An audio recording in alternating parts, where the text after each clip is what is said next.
Então, na maioria das vezes, ser um filósofo, um bom filósofo, também é ser um grande contador de histórias.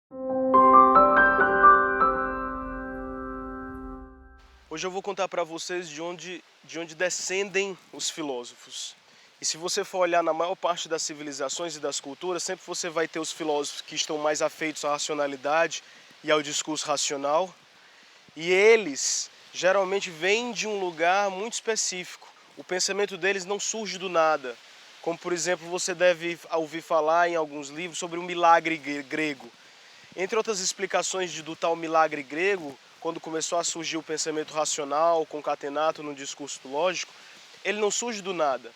Ele surge, geralmente, da tentativa das pessoas de resolver suas angústias contando histórias que originaram mitologia.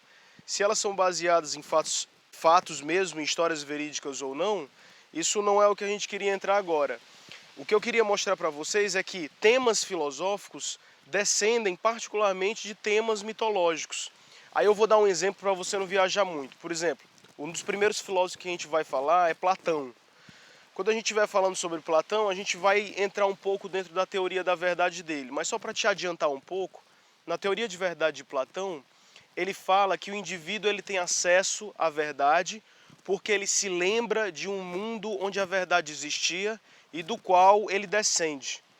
Então, o principal pecado ou a principal pedra de toque para um filósofo não chegar a encontrar a verdade é ele se esquecer do caminho de retornar à verdade.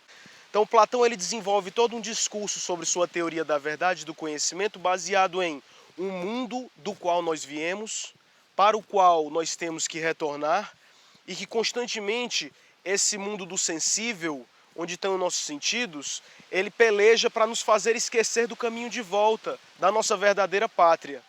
Aí você diz, pô, de onde é que Platão tirou isso? Platão ele vivia dentro de uma cultura, todo mundo conhecia as mitologias do lugar. Poderia comparar hoje como se fossem nossos contos de fadas, mas para a cultura deles, esses contos eram muito mais palpáveis e mais intensos dentro do próprio coração, contado de mãe para filho, de pai para filho, né? Então, essa história que Platão tem na cabeça e ele vai racionalizar é nada mais, nada menos do que a história de Ulisses, que era um personagem da mitologia grega, que saiu de um seu reino onde ele era rei, ele saiu do reino de Ítaca e foi enfrentar uma guerra que não era sua, que era de Troia, mas que era dos seus, que eram os gregos. Por um motivo que eu não vou aprofundar agora. Quando ele vai retornar, 10 anos depois, ele passa mais 10 anos para conseguir chegar no seu reino. E ao tentar retornar, ele é assolado pela vingança de um dos grandes deuses, que era Poseidon, que faz o possível para que Ulisses não retorne a Ítaca. Como é que ele faz isso? Ele vai soprando os ventos e direcionando os mares para ele ir aportando em ilhas que o façam esquecer do seu caminho de volta para casa. Quem é a verdade? A verdade é Ítaca. Qual é o grande pecado de Ulisses? Ele se entregar ao esquecimento. Seja porque ele comeu uma comida que fez com que ele se esquecesse, seja porque ele foi assolado por cantos de sereias que o ludibriaram, mas nada disso, no final das contas, faz com que Ulisses deixe de chegar em sua casa.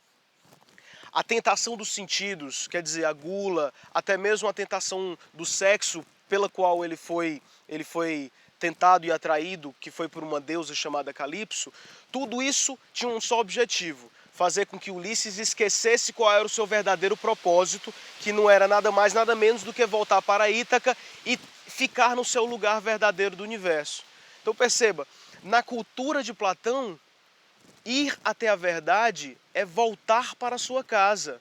E não conseguir chegar lá é porque você se esqueceu desse propósito. Se você for olhar então a partir de agora, comece a perceber, e isso é um fato que vem até os nossos dias de hoje. A verdade, ela nunca consegue ser bem passada ou bem aceita por nós se ela não estiver dentro de uma história.